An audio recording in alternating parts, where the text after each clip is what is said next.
All right, welcome in. Cube Show podcast, college football podcast. Probably never on a Sunday again with the schedule and how busy I am, but we're trying to get to today and get it all going. Checked out the film over here at the studio in Charlotte, getting ready for Read and React, and want to recap these SEC games. Brought to you by Wickles Pickles, always wickedly delicious. We're going to go through every game, what we saw on film, and we're going to talk about it and kind of lay it out there for you. Go to wicklespickles.com, check out what they've got. They even have gear that you can get there. If they don't have pickles in your grocery store, first off, ask them why. And then if you need them, go get them. They'll drop ship them to you. Wicklespickles.com, at Wickles Pickles on Instagram. You can see recipes, different ways to use them. We snack on them in our house. They are delicious. You need to try Wickles Pickles. Wickedly delicious. Thank you, Wickles Pickles, for sponsoring the show. Support them, please. All right, I was in Lexington over the weekend. Kentucky goes down to Vanderbilt. Vanderbilt now 4-2 on the season. Kentucky goes to 3-3, 20-13. We knew what style game this was going to be after talking to the two coaches. We had an idea of the way this was going to go, and I think both staffs kind of knew that too. Kentucky and Bush Hamdan told us they wanted to get bigger, use a more physical lineup. They were going to put an extra offensive tackle in there, try to get some unbalanced looks, get that defense maybe offset, and just kind of never got going offensively for Kentucky. Vandy, they had an idea too. Tim Beck told us, like, we're thinking about limited possessions here, probably not really going to be able to go up and down the field. And that's fine with us. I think Vanderbilt does an amazing job of understanding what kind of game they're in and playing to that game. Diego Pavia knows when to take those risks and chances. They're calculated. He and Tim Beck have an idea when to do it. You saw a couple of them in this game where he gets outside the pocket, makes a ball fake and goes, knowing not to let that football go into traffic because of kind of where the game is. Also, when to take some chances down the field. He tried one. De'Aaron Jackson makes an awesome play for an interception. Those two linebackers for Kentucky played extremely well. But Vandy knew what kind of a fight they were going to get into. And not that Kentucky didn't. It's just that I think Vandy was more comfortable in that style of game. And it's not always about making the big plays, which Vanderbilt has seemed like they know how to do at the right times a lot of games this season, but it's not making the big mistakes. And you go to some of these special teams blunders, issues with snaps for Kentucky, consecutive field goal attempts, extra point attempts, and then also some of the penalties, and not just getting penalized, but when you get penalized. That all rolls into situational football. And understanding it's a tight game, it's a close game, we're not going to get many more possessions, have to make the most of it, can't make those mistakes now, have to keep your cool, have to make sure you turn a defender free on a play to the outside when you might get called for holding. And some of those things just didn't seem to happen for Kentucky. It was a frustrating game to watch for a Kentucky fan, I can imagine, because there were certain few things that happened that looked pretty good, like Dane Key gets a ball here. Sumo Kungbai looks like he's going to maybe get a run going, and then all of a sudden it just stalls out. I do think from an identity standpoint, Kentucky, they have a little bit of soul searching to do. What are you? What are you going to be moving forward? You wanted to try to be this bigger, more physical team. I thought Eli Cox played good in the middle of the offensive line. There were some breakdowns out on the perimeter a little bit.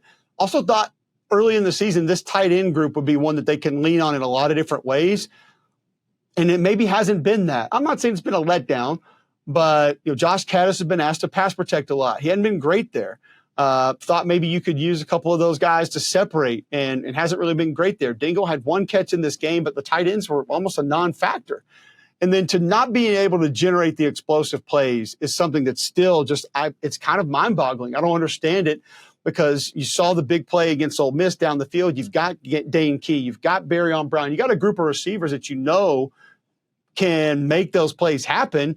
And you would think at least get some high percentage throws, some quick outlet throws, some slants, and then you'd be able to take some of those to the house, but it just hasn't happened. And I wonder if they're trying to retool this offense specifically for the quarterback to make him more comfortable or give him what he's best at. And they're just not all getting on the same page. But either way, your defense can keep you in games. You can lean on that group. And they played well. I thought Dumas Johnson was awesome. Like, his eyes didn't really lie to him in this game. And we had a great visit with Brad White. He told us one thing that I've never heard, but two things he told us, one I've never heard. He told us this game will be won in the C gap. So outside the offensive tackle. And you think about whether it's some of those jet sweep runs to A.J. Newberry, or Pavia keeping the ball off tackle and some of the zone read stuff, or even Cedric Alexander off tackle or out wide. that's where the game was going to be won. And I do think that was a large portion of it. I think he was right. And Kentucky was out physical at the third level, not second level, not so much first level. But I did think the Vanderbilt offensive line at times got a good push when they had to. Now, one of those times, like you look up and you see Deion Walker getting pushed back. He wasn't ready for the snap. I don't know why you're not ready for that snap, but he wasn't. But they weren't out physical. I'll say that. Vanderbilt was at least up to the challenge along the offensive line and didn't get pushed around. That was I'd probably say that was a push when Vanderbilt was on offense and Kentucky on defense at the line of scrimmage.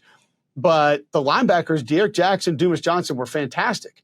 Their eyes didn't cheat on them. The other thing that Brad White told us was the defensive line can't lie to the second level. So they have to play straight up. They have to play their blocks. They have to play their gaps to not let the second level think something different may be happening. And I do think that may have happened a couple of times. Guys got out of place. Guys got moved out of their gaps, and that made life a little bit more difficult for the linebackers. But third level got pushed around. Cedric Alexander had two of the best blocks I've seen this year, period, point blank, end of story. Like, stop the sentence right there. 28 for Vanderbilt. If you haven't watched him, you need to watch this young man. He is dynamic with the football. Spin move, trucking guys. He's got juke. He'll go north and south when he has to, short yardage situations. And Tim Beck told us a couple weeks ago, the Vandy offensive coordinator, my favorite thing about him is pass pro. He's aggressive. He likes it. He takes ownership of it. And I've seen him pop a few guys in pass pro. But, folks, these were two D cleaters that he had in this game. He had another good block on De'Aaron Jackson that, didn't knock him back like that, but opened up space for Pavia on one of his big runs. And you see him out in space, catching the ball, running the ball, lead blocker. Oh, he's not more valuable than Pavia. I almost said it. Because Pavia is like the wizard that makes all the magic happen. He's Mickey in the big purple hat with the stars and moon on it, whatever. But Cedric Alexander's a big piece of it, man. Like, he might be the wand that Diego Pavia waves. Like, he's super important to that offense going. And there wasn't a lot down the field. Didn't challenge him a ton down there. A.J. Newberry, a couple good runs. They had the jet sweep stuff going. But again, that's Tim Beck, man. Like, he understands the flow of the game, and he calls his game to that. There's so much value in understanding. See, I think situational football, when we say that, we just think, oh, well, yeah, if it's 3rd and 10, you can't take a sack. Or if the clock's running out at the end of the half, throw the ball in the end zone and don't run out of bounds. I think it's much more than that. I think situational football can be understanding the style of fight that you're currently in, knowing about how your opponent is playing you that day, and that what you want to do might not be in your best interest. So you do it a little bit of a different way, even though it might not be super comfortable. And they can do that. And they maneuver it and manipulate it. Pavia, he got his knee dinged up. He goes in the tent. He was in there a good 6-8 minutes. Comes out with a knee brace on. He wasn't coming out of that game. And he told me after the game, like, no, there's no chance. After what he saw Jerry Kill go through, he told us 2 weeks ago before the Bama game. And this is why I tried to tell Auburn fans when they were like, wow, Auburn could have had Diego Pavia for $2 and a Snickers. It's BS. It is. And you're welcome, Mega, for me not cussing right there. Unless you had Jerry Kill and Tim Beck, I think both, definitely Jerry Kill, you're not getting Diego Pavia. You're not. And he said it after the game in the interview. He told us 2 weeks ago, he said, I remember one day Jerry Kill, he had issues with seizures, and he had either 12 or 14 in a day. And he said it was bad. We were worried about him. It was rough. And he said, next day, Jerry Kill at practice. There he is. Full speed, going like nothing ever happened. He said, once I saw that, I was like, man, this dude would die for us. Like, he goes, I am here for Jerry Kill. And like, I'll do whatever I can for him. And he means that much to me. So just gives you an idea about that relationship and why Kill and Beck coming with Pavia have been so important. Defense, I thought, did some good things. Thought they were disruptive up front. You're down your leading tackler in Patterson. So, Brandon Fonnet comes in there, has a good game. I thought Brian Longwell did some good things. DeRicky Wright, the safeties are playing better in that Vanderbilt defense.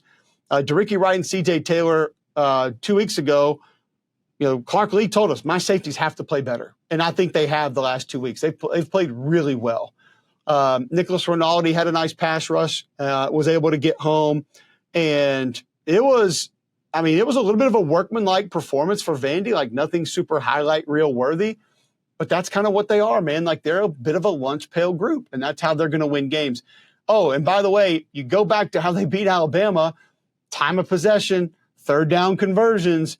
Well, here they come again. 8 of 13 on third down, 35 minutes basically they had the ball, 34-35. So if that's the formula, that's what they're going to do. For Kentucky, you had the 2 turnovers and you had 12 flags. Excuse me, 12 flags, way too much. You can't do that. That's not winning football. And, discipline has been one of the landmarks, one of the staples for Coach Stoops, and it wasn't there in this game. He told me before the third quarter on camera, I think he said it was a comedy of errors, but it was tough to watch, man, because you knew some things were being done. The effort was there by a lot of the players, but you make those kind of mistakes, and it's not going to happen for you. So Vanderbilt gets the win, moves on. Lexington was fun. The people are so great there. Love going. And shout out to those folks. We get meals after every game, like for the entire crew. Usually they just have it catered in. There's a group that actually cooks for us after our games in Lexington. They make burgers, chili, hot dogs, brats, and it is awesome. It's the best meal we have all year. And I want to say shout out to those folks for doing that because it's excellent, and thank you. All right, guys, I want to tell you about Prize Picks. Man, I've got the app on my phone. I go check my lineup out. I got it set Sunday morning. Didn't have as good of a day as I did on Saturday. You're going to take different players, and you're just going to make a decision if they're going to have more or less than a certain statistic that's there. And you're going to be able to double, triple your money, 10 times your money if you want to at Prize Picks. It's super easy. It's fun. Even if you've never done it before, never wanted to do it before, you're going to be able to go to prizepicks.com and be able to make that happen. I promise you, it's really simple, really easy. Win up to 100 times your money on Prize Picks with at least 4 correct picks. Prize Picks, best way to get action on sports in over 30 states, probably legal where you are. Think about it. California, Florida, Georgia, Texas, it's legal there. Prize Picks, the only real money daily fantasy platform with an injury insurance policy as well. So your lineups stay in play even if one of your players gets injured. If your player leaves in the first half, doesn't return, Prize Picks keeps your lineup live. Prize Picks, best place to get real money, sports action. Join over 10 million users and sign up today. Use promo code CUBE when you go sign up at prizepicks.com or on the app, and you're going to be able to spend $5 and get $50 for free. Sign up today. Get $50 instantly when you play $5 at prizepicks.com or on the app. You don't even need to win to receive that $50 bonus. It's guaranteed, and you're going to be able to go play right now. Big payouts like Taco Tuesday each Tuesday. Prize Picks discounts select player projections up to 25% as well to provide even more value for your lineup. So think about certain players in college football, certain players in the NFL. You got college basketball coming up. Get that lineup set at prizepicks.com. Promo code CUBE, $5 in. They're going to give you $50 to spend and have that going forth at prizepicks.com or on the app right there in your app store.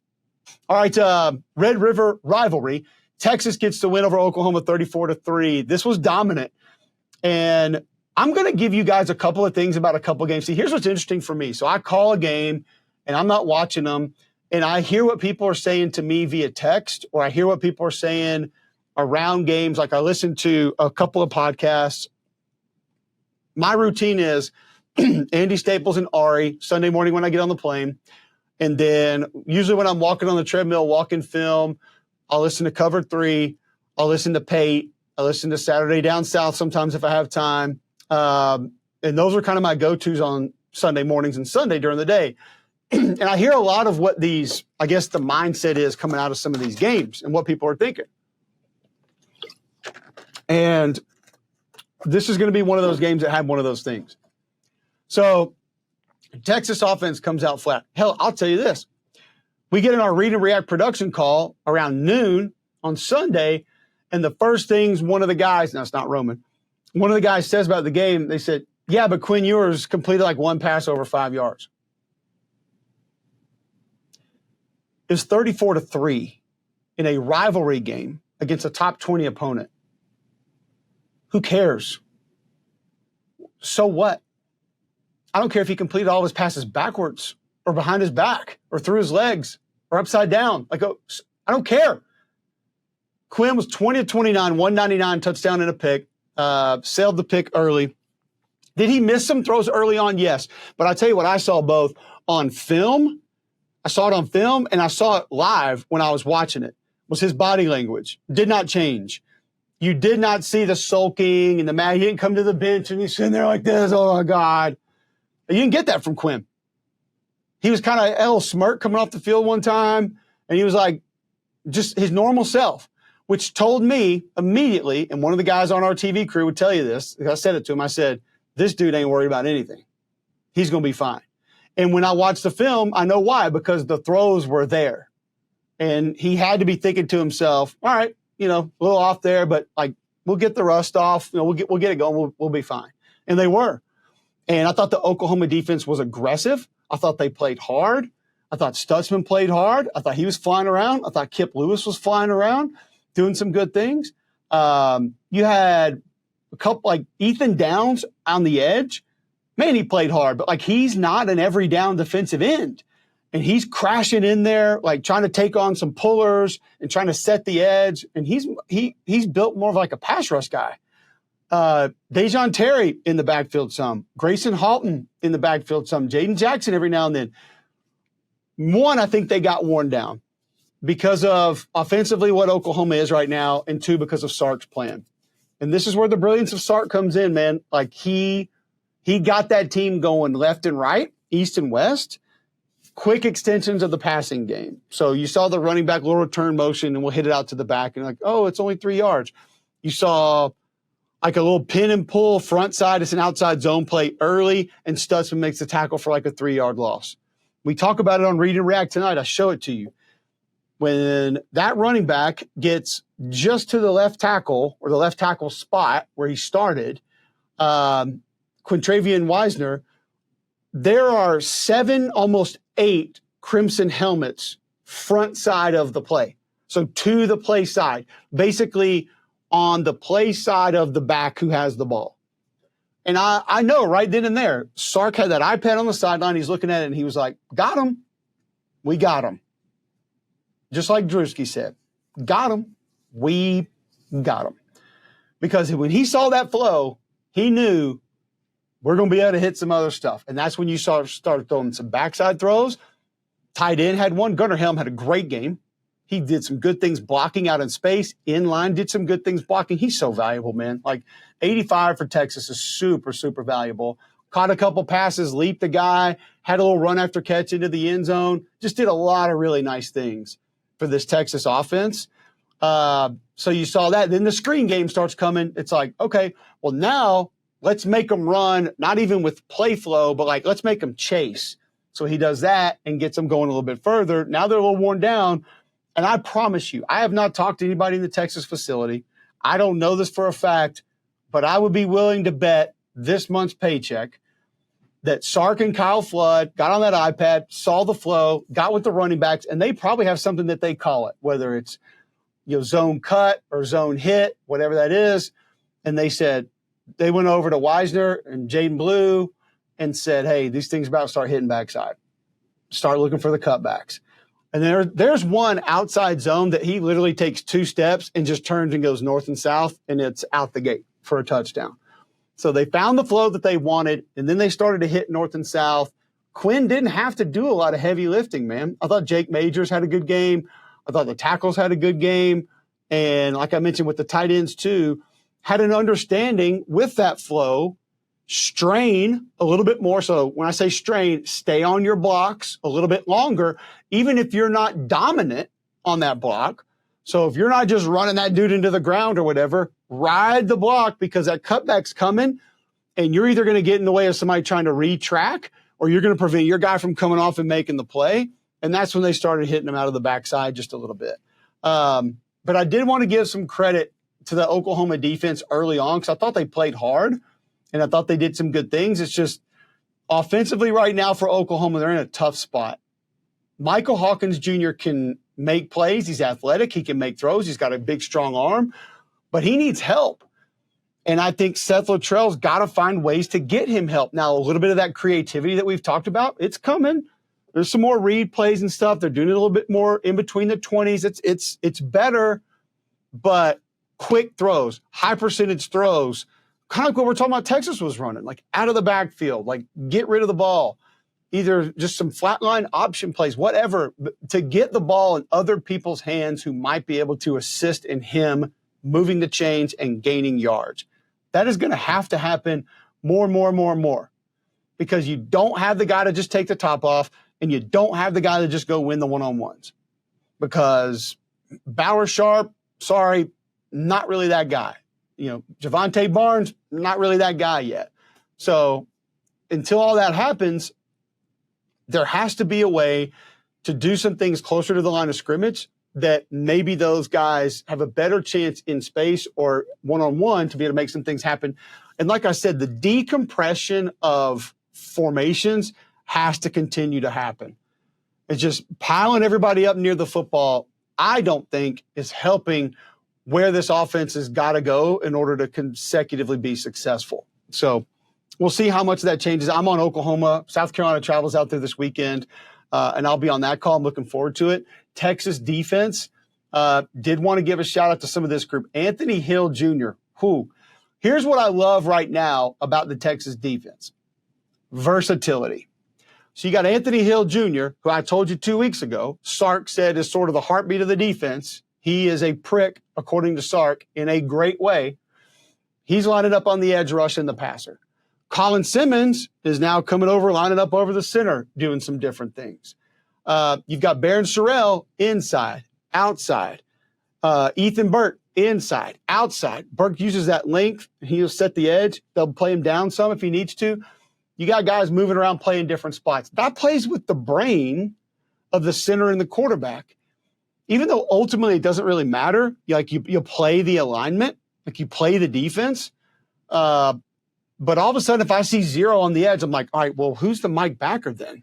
Like, what's he doing? Like, what are they? Okay, he must be dropping. They must be bringing something. Who's going to replace here? Who's calling the defense?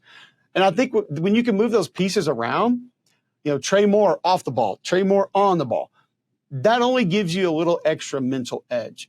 And this team is just more tweaked up off the edge than they were last year. Colin Simmons can get to the quarterback. Tried to tell you in the game against Mississippi State when I was on the call for it, and trying to tell you on this show, like, he can rip.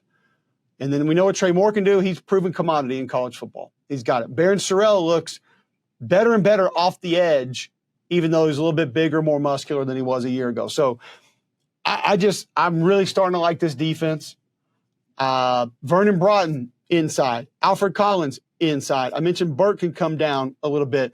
They're getting great reps from the interior defensive linemen, which was a massive concern for so many people going into the season. And I'm to the point now where the whole Sweat and Murphy thing, I don't even care anymore. It doesn't have to be that, because Binda and Hill are playing great at linebacker, adding physicality. You now have more twitch on the edge.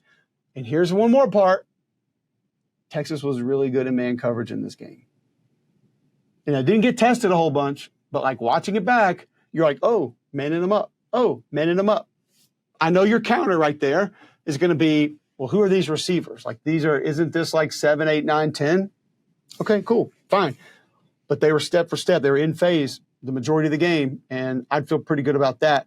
Texas gets a big one with Georgia this weekend, but just don't focus on, and this is going to be a message to a lot of you guys. I've had enough of it. Don't focus on the O-line for Oklahoma's beat up. The receivers are beat up. Like, it's a good win, man. Like, be happy about the win. And maybe we should go like a little bit sidebar right now. Some of the stuff with Alabama's game, there are parts that can improve. I get it. I understand it. I'll do it right now. I don't care. Some of the Georgia game, some of the Tennessee game. Guys, you realize that when I was in school, some of you might be too young. I don't know. Some of you maybe just didn't watch college football then. Florida-Tennessee was a literal playoff game when I was in school. NFL players everywhere, all over the place. Top 10 teams, winners going to the SEC championship game and would have a shot at a national title like every single year. That's what that game was. That's a big game, man. You won that game at home in front of an amazing environment. An environment so good When I'm watching the coach's copy, and I tweeted one of these clips out, the video is shaking. Like, you can't see the numbers. The numbers are blurry because the camera's shaking so bad. You don't think Nealon was on full tilt for that one? Yet, all I hear about is the offense is broken. Defensive coordinators have figured it out. Heupel can't call plays anymore.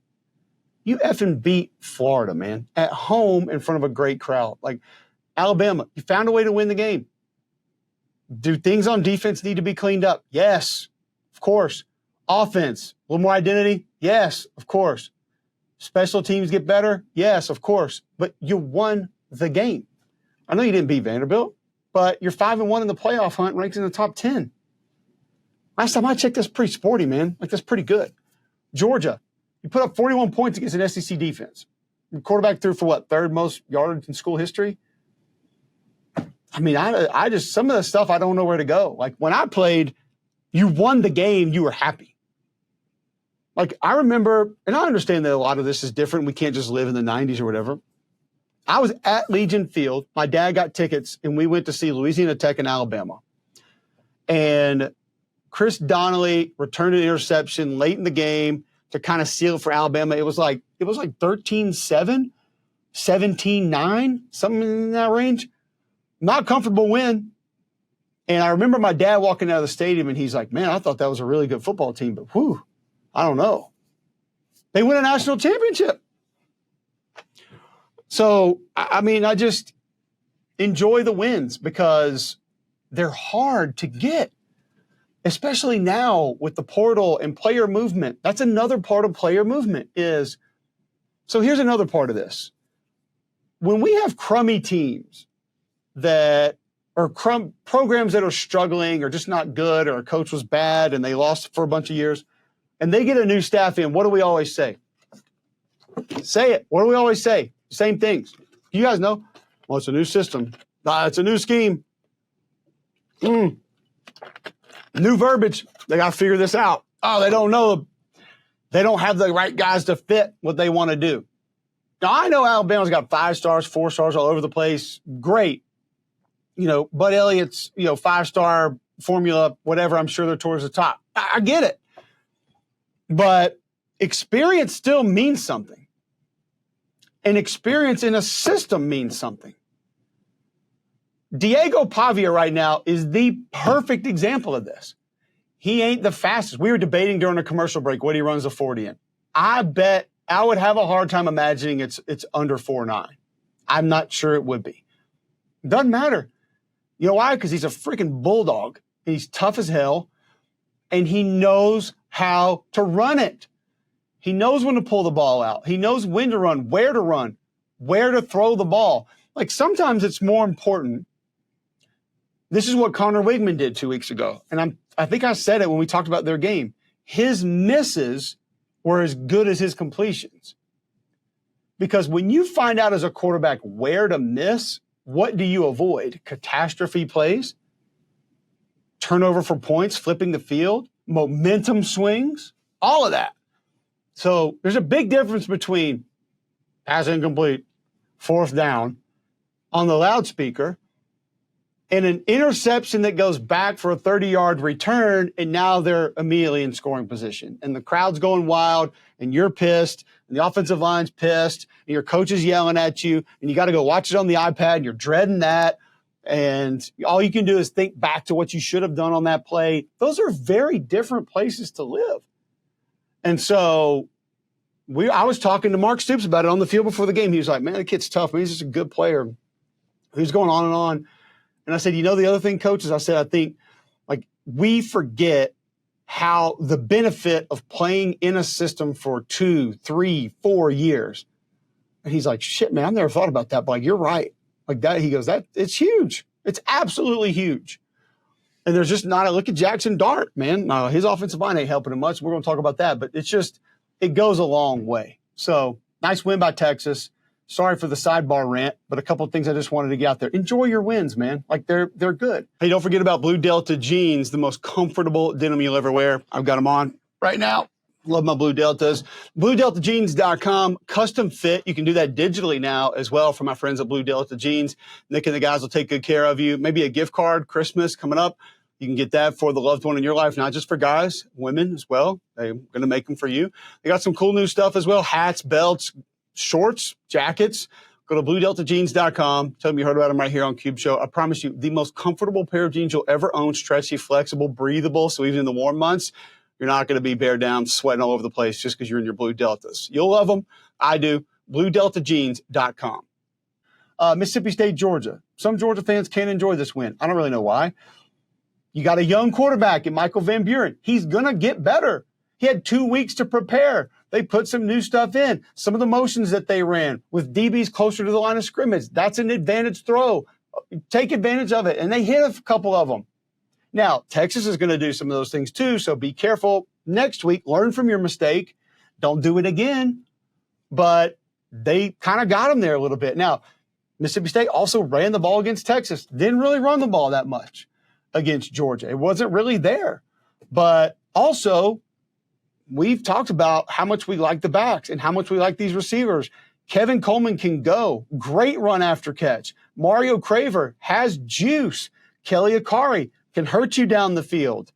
So Seydou Traore is an athletic tight end that's a difference maker in a lot of different ways, a matchup problem. So they have some of the pieces. It's just not going to be all there right now, specifically with a freshman quarterback.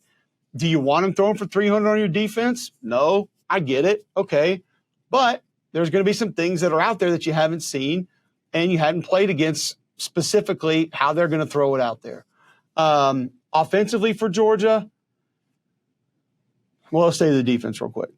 I thought Malachi Stark's better. Dan Jackson playing good football right now. Jalen Walker active. I like it. They use him in different ways, different places. Chambliss did some good things on the edge. He wasn't stubborn with just crashing down inside the whole time. The guy that stuck out to me was Tyron Ingams-Dawkins. The strike and shed, the penetration, he was a problem at the point of attack. He's a guy that I can see in the next couple weeks like be a real difference maker for Georgia up front. Like he kind of had some of those traits of the guys we've seen the last couple of years. I think he can maybe get there. So he was the one that sort of stuck out to me. Xavier McLeod made a couple of plays as well, but he was the one that I came away from this film thinking, okay, all right. The Mississippi State defense, a little more aggressive. Coleman was a little more downhill with them, and they stepped up. Like Brylan Lanier played downhill, man, played fast. Isaac Smith played downhill, played fast, put their bodies on the line, made some plays. Stone Bland's going to make plays. He's solid. He's going to be there. I thought some of the defensive linemen did some good things. I thought Kedrick Benlig-Jones disruptive a little bit, forced some things to kind of go different directions. There wasn't a ton there early in the middle for the Georgia offense, but bouncing outside where it became problematic, and then just some of the outside runs, a bit of an issue. And then I think the defense wore down. Here's the takeaway from Georgia's offense. We know Carson Beck is great. We know he has a lot of different weapons that he can use. And we saw Dom Lovett. You saw Dylan Bell, especially run after catch with Dylan Bell. Aaron Smith, speed guy. Okay, great. The tight ends are coming along. Like Oscar Delp, London Humphreys got going a little bit more again. We hadn't seen him in a while. Austin Lucky, yes. But here's the thing. Trevor Etienne is explosive, big time. Carrying the ball, catching the ball, out in space, he is dynamic. And that is what I think can sort of make them very different. They're different now because they've got a big-time NFL prospect at quarterback. You got multiple weapons in different places. You got a good scheme with a guy that's comfortable calling it, that's been in it. And he just, I think, is going to make them more explosive and very difficult to defend. They're difficult to defend anyway. But I just think he's a difference maker. Got to keep using him, though. Like, keep pumping the football to him. It's a good win for Georgia, either way. I don't want to see him just turn into a drop-back team, though. Like, LSU's doing that right now, and I don't think Georgia needs to live there. Offensive line injuries, I get it. But, outside of a couple of letdowns here and there, I didn't think that group was bad. The tackles have got to find a way to be better in pass pro. And some of that didn't really hurt them that much in this game, but you can see it coming. And you can see where against some different teams, and maybe when the quarterback doesn't get it out as quickly, it's going to be a problem. Middle of the field for Carson Beck, big time. It's not a lot of quarterbacks that will challenge that. Not a lot of quarterbacks that will attack it. He did. They found explosive plays. It's a nice win for Georgia as they get a big one against Texas this weekend. All right, let's go to South Carolina, Alabama, 27-25. Bama gets the win. I'll still leave this game wondering if, when, why Alabama can't live north and south in the run game. I thought it was there. I thought Tyler Booker played well. I thought Parker Brailsford played well. I thought Caden Proctor played well. Alabama has a little bit of a right guard problem right now. He's not playing well. And the backup came in and did okay, but not like, wow. You have a tight end in C.J. Dupree benches 500 pounds. You have a tight end in Rob Utes that's 275. He's an undersized guard. And yes, it's a great front, physical front. But the second to last drive before the half, it's all of a sudden like inside zone, power, inside zone, counter, quarterback power. And it's like, here it is, man. Like they're committed to it and they're doing it. And then get away from it again. And I don't know. I can't. And Milroe played pretty good. The pick in the end zone, like I just don't even think he thought that kid could make that play. That was an amazing play. Like that was a freaking wow play from O'Donnell Fortune. Seriously, big time play. The other one just bad throw. But I just feel like with Milroe also doing it, Jam Miller, Justice Haynes offsetting it, maybe even the next thing to offsetting it, like tag team in it, whatever, it can go. And there's just a lack of commitment to it, and I don't understand it. I don't. Because I think Tyler Booker is playing better than any other offensive lineman in college football right now that I've seen. I try to watch as many as I can. There might be a guy out there somewhere that I haven't really paid attention to, but I think he is playing better than any of them. And Proctor's better than last year, and Brailsford's playing better than he played last year. And I just feel like you could do it. Jeremy Bernard, big game, couple big catches, couple breakdowns in the South Carolina secondary late, but those guys also made some big plays. Like, I think it's hard for you to understand some of what, say, Nick Imanowori does. Like, things that he forces to go a different direction or not work, even without making the tackle or batting a ball down. Same thing with DQ Smith. But that South Carolina front played really good football, man. Like, you give Kyle Kennard a lot of credit. The youngster, of course, made some plays. Like, he's just hell on wheels coming off the edge. But I just think that also inside, TJ Sanders, Brian Thomas Jr. was in, did some nice things. Tonka Hemingway, they're problematic on the middle of that defense, and they're just tough to deal with. They're just tough to manage. And the edges made it tough to deal with and tough to manage, and so that made life a little bit easier. Now, offensively, you see signs of what Lenore Sellers can do. Like, he's got it in him, man. Like, he can make big throws. He's obviously a big strider, long strider, big-time runner. Rocket Sanders had a little bit going at one point in time, but it didn't seem consistent for a long time. You got to keep finding some creative ways to get him on the perimeter. You've got to keep finding movement, east and west, pre-snap, post-snap, to steal eyes. And I thought Dow Loggins did a good job of that. Because I'll tell you this, the Alabama linebackers were thinking again. They were thinking again. You saw looking. And there's one play where I think it's Deontay Lawson, and it's Rocket Sanders left inside zone. And he literally doesn't run into the B gap because Lawson's there, and he kind of runs into the back of the tackle trying to bounce it. If he had stayed there, Lawson jumps back inside. And it's not even split zone. I can't help with that.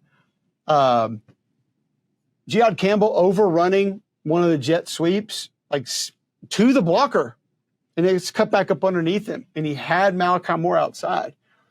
Malachi Moore not getting a hit on the quarterback when he has almost a free run. Okay, maybe the tackle got an arm on him, but you got to dip and rip right there. You have to get to the quarterback right there. Have to. So some of that stuff is tough to watch. Like it's just not normal. I did think a couple guys up front were good. I thought Jamarian Latham maybe best game he's had in an Alabama uniform. Quindarius Robinson, really good. Stab off the edge.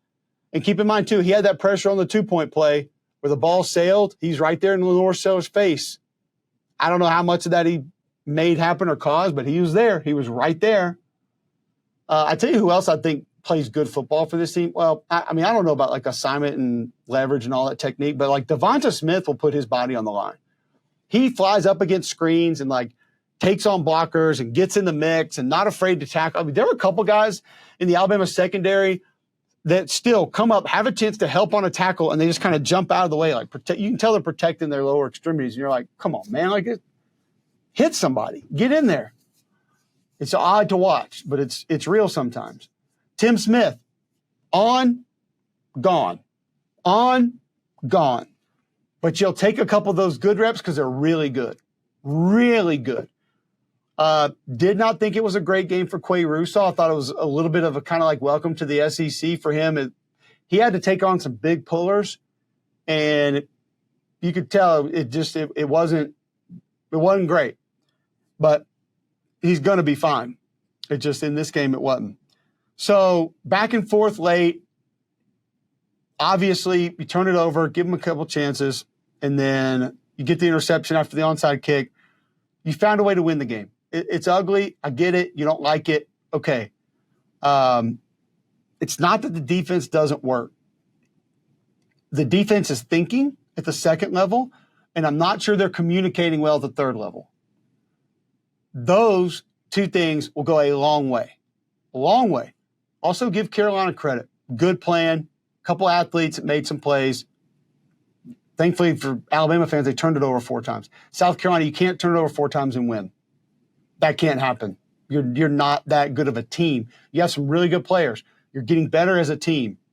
You have some things you can lean on. Can't turn it over 4 times and win. All right, Tennessee takes out Florida 23-17.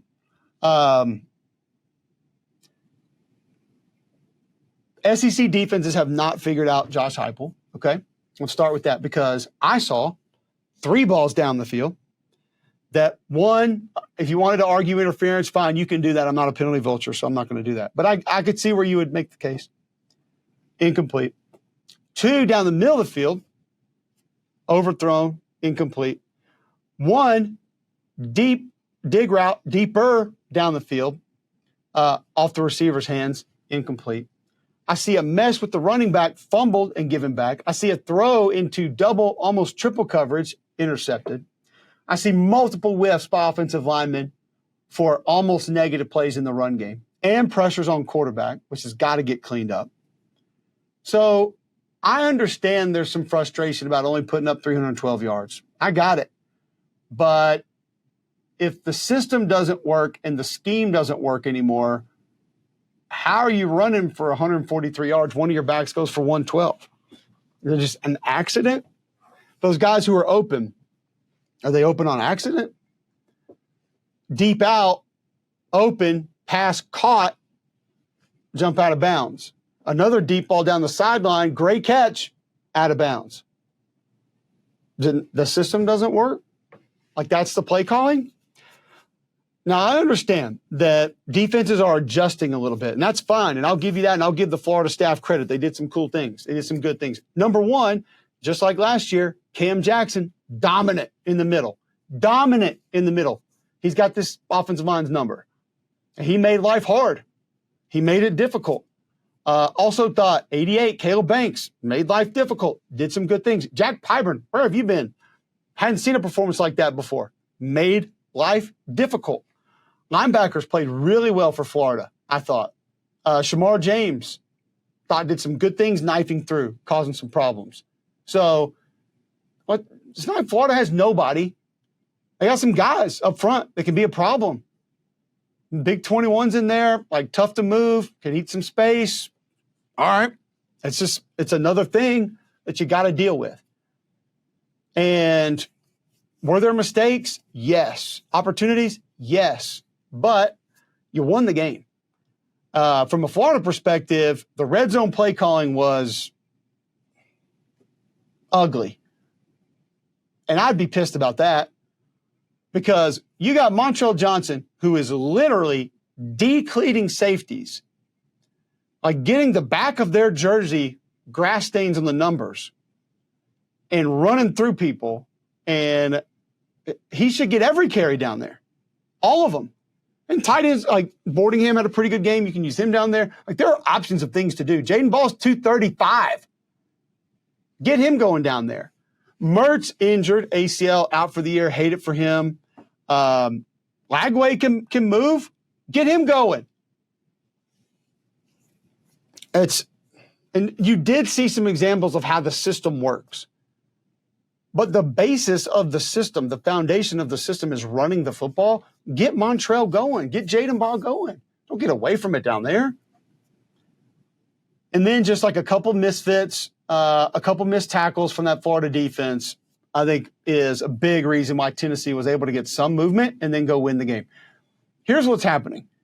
Teams are splitting the difference. So it used to be receivers out by the sideline. We all talked about, these giant splits. And like Pete Golding and I had a conversation about it a couple years ago. He's like, I got to either have somebody out there handling that or I got to have somebody in here handling this. And they run the ball better than they throw that. So we probably play this and then try to get out there. Now, Travis Williams did it 2 weeks ago. Florida did it last year, did it this year a little bit. Teams are saying, you know what, we'll play right in the middle. We'll put our alley defender right in the middle of that, and we'll take our chances. You run the ball, we'll try to get in and help. But if we have defensive linemen who are problematic and taking on 2 blockers, 3 blockers sometimes, you're not going to be able to run it anyway. So then we can stay out there and help with the screen. And by the way, maybe they don't think the quarterback's as good of a thrower on the screen, doesn't get it out as quick. I don't know. Maybe these receivers don't catch and run as well on those particular plays. So they're saying, we'll take our chances out there. And then the aggressive nature comes a little bit later when they've kind of got people thinking and got you soul searching a little bit. But this is where Tennessee went to work in the offseason to find out ways to win these fights, so to speak, to get into this style game and be able to come out and win it. So there's a portion of me that looks at how Tennessee won the Oklahoma game and won this game and says, progress. Because I can have an appreciation for it because I know how hard it is to be in a game like that and lose. We were up on Alabama 2 years in a row. 2 years in a row. And then second half, 37, 37, 37, 37, 37, 37. And Sean Alexander finishes with 168 or 180 or whatever it was, we lose the damn game. It's not easy in this league to win football games. So the offense isn't broken. People haven't just figured it out. Execution. Catch the ball. Throw a catchable ball. Block someone. Don't drop mesh.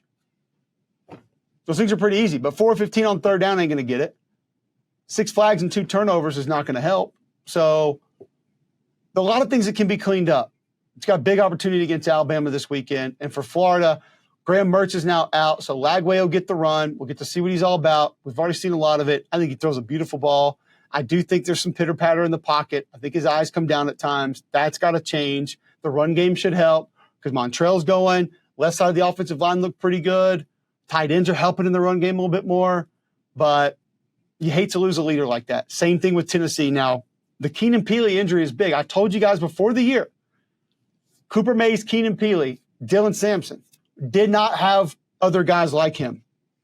That's going to be a problem because he's big, he's physical, he's 26 years old. You don't just roll in the next guy. But I'll say this, like Ricky Gibson, flying around. Boo Carter, flying around. Joshua Josephs, moving inside, outside. Omar Norman Lott, nice push. Amari Thomas, nice push. Elijah Simmons, nice push.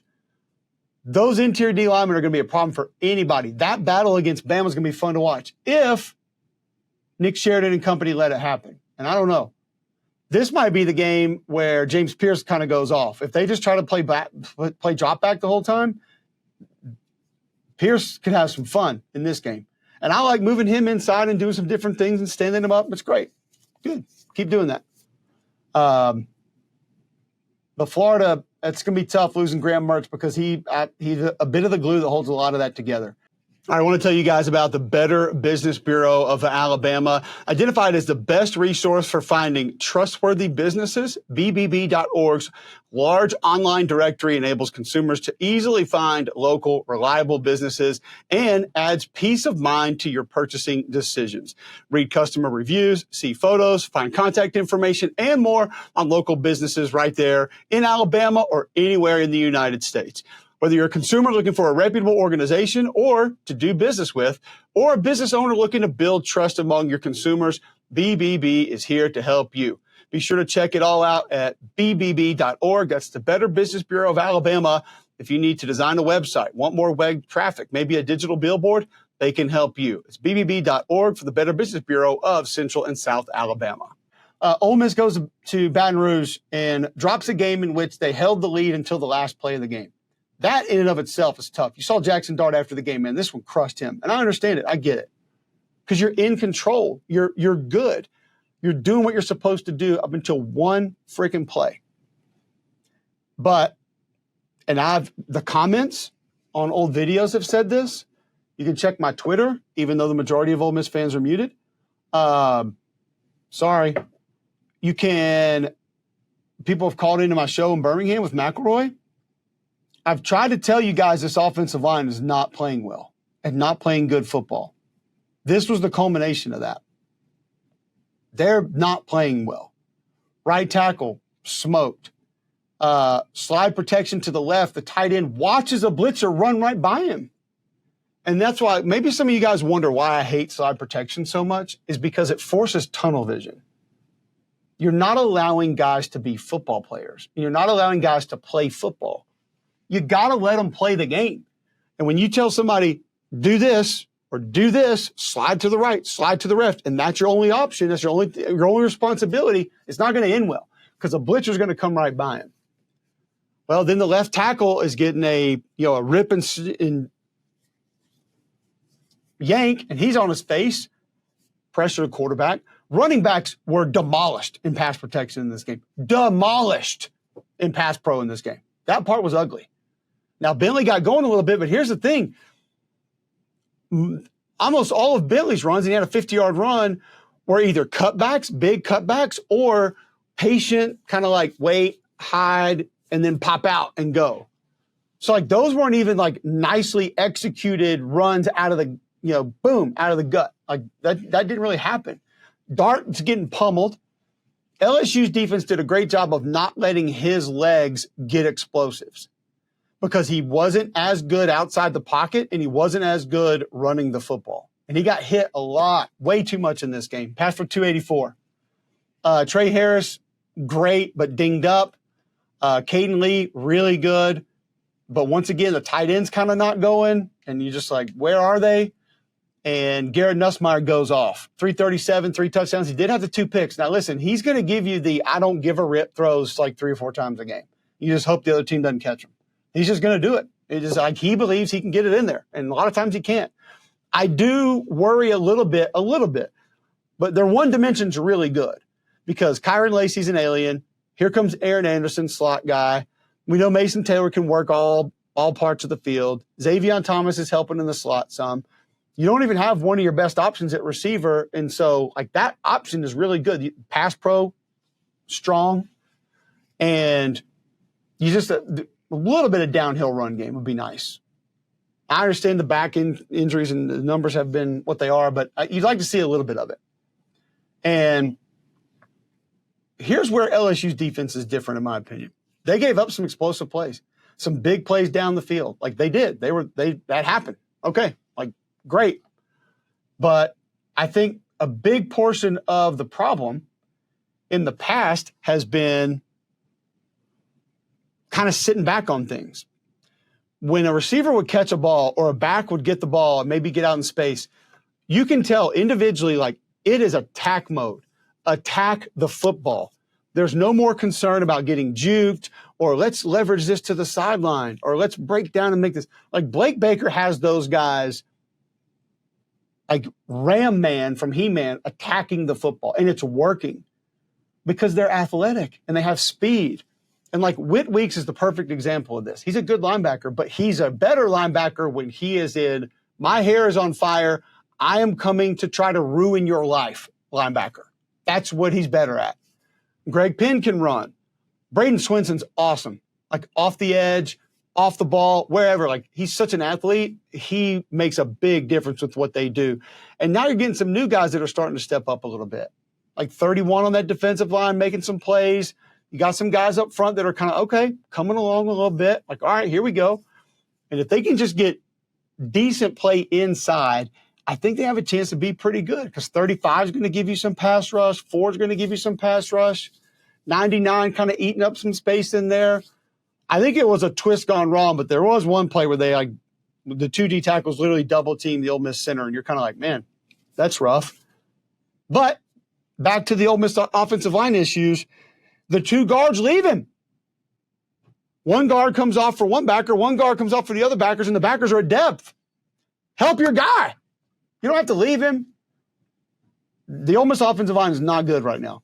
And that went a long way in costing them that game. I thought Chris Paul Jr. did some good things. I thought Perkins did some good things. But collectively, coverage, not where it needs to be. And LSU gets a massive win at home. It's big for that program. I know that game means a lot for a lot of different reasons. But, man, there were parts of that one that were legitimately tough to watch. So, finally, Missouri and UMass, not super exciting. Brady Cook was efficient, wasn't asked to do a whole lot. Not a ton of balls way down the field.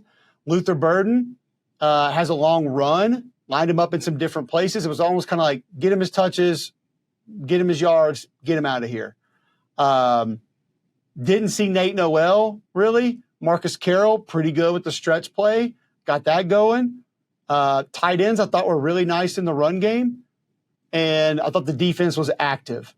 You limited explosive plays. I think 21 had like one big run for UMass. Not a lot in the pass game. You went on the road and you handled your business. You did what you were supposed to do. I thought up front defensively in the backfield, a little bit disruptive. I probably thought it would be a little bit better. Zion Young, a couple of things. Johnny Walker continues to kind of get it done there. I like the group. A lot of people say they don't. I think they have a chance to be solid, but I also like guys that thump, and Chuck Hicks will thump you. Marvin Burks will thump you. And this was just kind of a, let's do what we got to do, get Drew Pine some reps, and we'll move on.